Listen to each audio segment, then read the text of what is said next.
طبعا هناخد الفيري ماتيريال، الديفيوز ده اللي هو لونها، او لو هتحط لها تكستشر من هنا، الريفليكشن الانعكاس بتاعها. بص بدأ ان هو يظهر لها انعكاس ازاي لما عليت كده، كل ما تعلي كل ما الانعكاس بتاعها بيبقى اقوى، كل ما تقلل الانعكاس بتاعها بيقل. طيب خلي الانعكاس عندي هنا على الاخر خالص كده.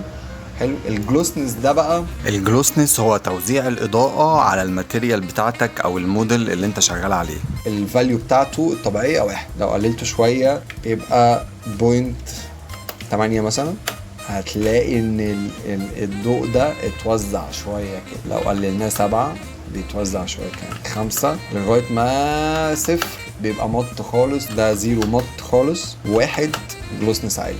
في اوبشنز هنا اسمها BRDF، ده الطبيعي. وورد بيوزع الضوء خالص، بيخليه مط نوعا ما. بلين بنستخدمه في الجلد مثلا، في البلاستيك كده. فوج ممكن نستخدمه في الميتال، يبقى كويس في الميتال. انت برضو ايه زي بتشتغل وبتجرب كده كده لحد ما بتشوف الحاجة اللي بتبقى مريحة لعينيك وانت شغال. ميتالنس طبعا من اسمها بيخليه يبقى ميتال اكتر. 1 ميتال جدا، كل ما الفاليو بتقل كل ما الميتالنس بتاعته بتقل. 0.5 على حسب انت بتعمل ايه بقى بالظبط.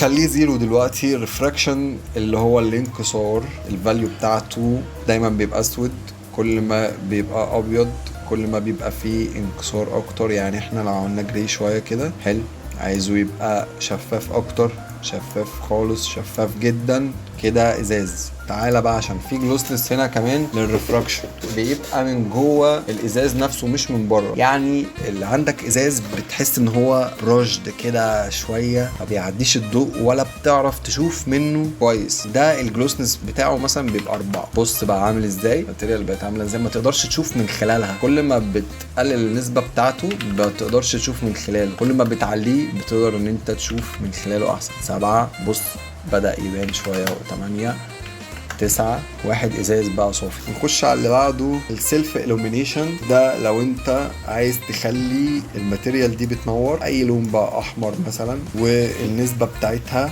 1 الطبيعي، ممكن تخليه 50، ممكن تخليه 100. طبعا ده بيبان اكتر في الريندر لو هو مش باين عندك هنا. نيجي بقى للمابس بتاعت الماتيريال.